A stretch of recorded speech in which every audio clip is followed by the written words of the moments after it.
আয় আয় আয় আয় আয়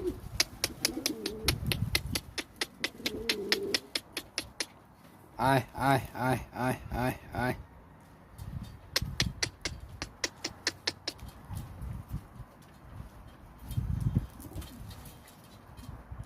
আয় আয় আয় আয় আয়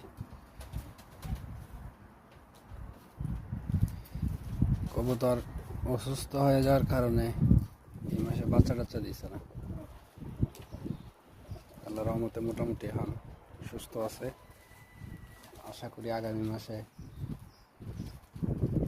ডিম বাচ্চা পাওয়া যাবে। এখনো আছে দুই